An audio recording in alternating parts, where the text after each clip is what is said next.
Bonjour à tous, ici Ben Garneau. Le COVID et la famine aux proportions bibliques. Alors, il s'agit de 3 articles que j'ai trouvés. Je vais vous présenter tour à tour les 3 articles. Commençons par cet article qui date du 22 avril. Donc, l'ONU met en garde contre une famine biblique due à la pandémie du COVID-19. Alors, si je lis ce qui est en jaune, dans le monde, 135 millions de personnes supplémentaires sont confrontées à des niveaux de crise de la faim ou pire. Et une nouvelle analyse du Programme alimentaire mondial montre qu'à la suite de COVID-19, 130 millions de personnes supplémentaires pourraient être poussées au bord de la famine d'ici la fin de 2020. Alors 130 millions de personnes supplémentaires à cause de la crise du COVID. Si je lis ce qui est en jaune dans le bas, alors on a 300 000 personnes qui pourraient mourir de faim chaque jour sur une période de 3 mois, et cela n'inclut pas l'augmentation de la famine due au coronavirus. Maintenant, si on va voir ce que François a à dire, ça c'est en date du 4 juin 2020, 86 millions d'enfants supplémentaires menacés. Alors les conséquences sociales du COVID-19 étaient à redouter. Save the Children et UNICEF ont fait une étude et on parle de la pauvreté pourrait augmenter de 15% pour atteindre 672 millions de personnes. On ne parle pas ici de le COVID-19 lui-même, on parle des conséquences sociales du COVID-19, c'est-à-dire de la façon qu'on a traité la crise du COVID-19. On parle de 672 millions de personnes supplémentaires. Finalement, cet article du 9 juillet mentionne que la crise alimentaire pourrait entraîner 12 000 décès par jour. Alors, jusqu'à 12 000 personnes pourraient mourir de faim chaque jour à cause du COVID-19 d'ici la fin de l'année 2020, soit potentiellement plus que les victimes du virus lui-même, ce qui représente 121 millions de personnes supplémentaires qui sont menacées par la famine. S'il n'y avait que ça, ça serait pas si pire, mais je suis depuis plusieurs mois les activités de Ice Age Farmer. Alors, il produit beaucoup de vidéos et il raconte, lui, sa spécialité, c'est ce qui se passe dans le domaine agriculture, alors au niveau des récoltes. Alors, si je faisais un court résumé de l'ensemble de ces vidéos, ben, je dirais qu'il nous raconte comment on perd tellement beaucoup de production, c'est-à-dire des animaux de ferme et des cultures. Voici un extrait d'une de ces vidéos. Mais juste avant, je voulais vous présenter ces deux images-là. Ça vient d'une vidéo précédente de Ice Age Farmer. Alors, Kissinger a déjà déclaré ce qui suit. Qui contrôle la nourriture contrôle les populations, qui contrôle l'énergie contrôle les nations, et celui qui contrôle la monnaie contrôle le monde. Quant à cette dame-là qui s'appelle Vandana Shiva, elle a déjà déclaré « S'ils peuvent contrôler les graines, ils contrôlent la nourriture. C'est plus puissant que les bombes et c'est le meilleur moyen de contrôler les populations du monde. » Alors voici l'extrait vidéo de Ice Age Farmer. Remarquez qu'il parle vite et je ne suis pas parfait bilingue, donc ça ne sera pas une traduction exacte à 100%, mais le plus important sera là. Donc maintenant, retournons au Dr Fauci qui dit qu'on a besoin de restaurer la balance avec la nature. Ça a commencé quand on s'est mis à domestiquer les animaux et à cultiver la terre. Les choses sont devenues simples dans son narratif. Il dit que pour rétablir l'harmonie, on doit fermer les installations agricoles. On doit faire un retour à des villes fonctionnelles.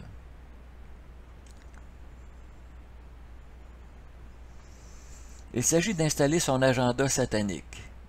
Et il n'est pas le seul à dire ça. Rappelons-nous de ce scientifique britannique qui a dit qu'en 2020, on aura besoin de retourner à la nature la moitié des terres agricoles. La moitié des fermes qui produisent de la nourriture doivent retourner à la forêt. Abandonner tout ça, restaurer la vie sauvage et combattre la crise climatique. Mais ce n'est pas seulement à cause du dioxyde de carbone. C'est aussi parce que les pandémies se produisent parce que vous avez détruit les forêts et vous les avez converties en fermes. Donc, on doit maintenant abandonner les fermes. C'est étourdissant que cet argument soit dit. Et voici un autre article récent. Les éleveurs de moutons pourraient modifier leurs profits en développant des forêts. D'après un travail de recherche, ça signifie que vous pourriez tirer un bénéfice en transformant votre installation agricole en forêt. Ça semble ridicule, les éleveurs de moutons pourraient tirer leur profit en retournant leur terre en forêt selon une nouvelle étude de l'Université de Sheffield. Quelle est cette nouvelle recherche et comment arrive-t-il à cette conclusion? Eh bien, si les fermiers sont payés 10 livres par tonne de CO2, c'est une compensation pour le CO2 qui va dorénavant payer le fermier pour ne plus produire de nourriture. Travailler fort, vendre de la nourriture, faire de l'argent, tout ça, c'est du passé. Non, maintenant, quelqu'un va vous payer pour cesser de produire de la nourriture, pour perdre votre ferme. Ça ne fait aucun sens en termes économiques. C'est ridicule de ne rien produire et que l'argent soit versé et change de main, mais ça a du sens quand vous regardez ce que la Fondation Rockefeller a récemment surligné en jaune. C'est dans leur document Vision pour réinitialiser la table pour une transformation complète du système alimentaire US.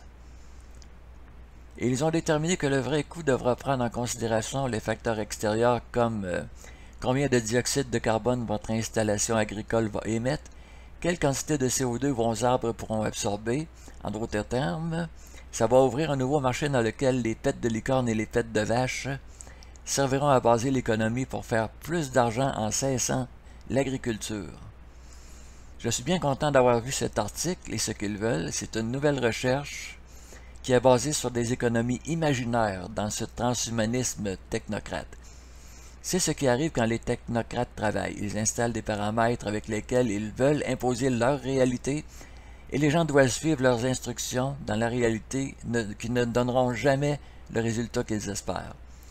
La réalité impose ses propres règles, personne n'impose la vérité, mais je vous laisse souligner ceci comme un exemple pour vous montrer comment ils utilisent ça pour expulser les gens en dehors de leur terre et pour faire cesser la production de nourriture. Maintenant, nous voyons le Dr Fauci embarqué dans cet agenda, c'est étourdissant. Plus spécialement la Fondation Rockefeller qui a écrit ça le 28 juillet. Une des choses que j'ai mentionnées, c'est la vitesse avec le cycle de ce programme. Problème réaction famine, un cycle que j'ai déjà mentionné, qui est en accélération dès maintenant. À cause des agendas qui ont été écrits il y a un certain temps par les technocrates, ce document de recette de la Fondation Rockefeller est sorti il y a seulement quelques semaines, le 28 juillet. Et c'est déjà inscrit dans le projet de loi du Sénat 4453. Le sujet est de protéger la continuité de la chaîne alimentaire des États-Unis en réponse au COVID-19. C'est un objectif pour prendre le contrôle des réserves alimentaires. Ce projet de loi sert à codifier plusieurs choses qui sont sous-entendues dans le rapport de la Fondation Rockefeller il y a quelques semaines.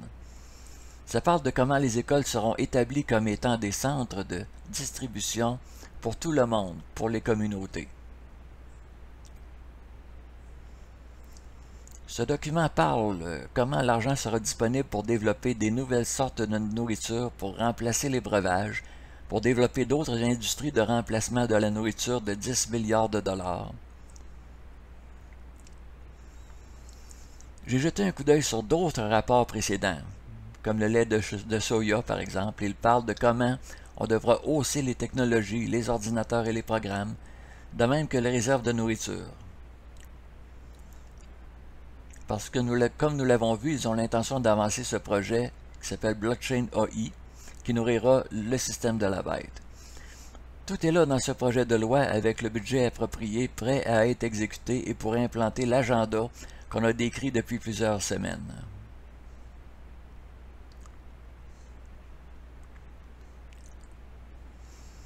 Et maintenant, mesdames et messieurs, on va connaître des manques de nourriture. Dans cette deuxième moitié de 2020, ça fait du sens à cause de ce projet de loi. Qu'est-ce qu'ils font? Quel est ce besoin de protéger la continuité de la chaîne alimentaire s'il n'y a pas d'autre issue de secours? Cette issue n'est pas encore arrivée, mais c'est juste à l'horizon. Donc, mesdames et messieurs, rappelez-vous que les issues sont annoncées d'avance et promises.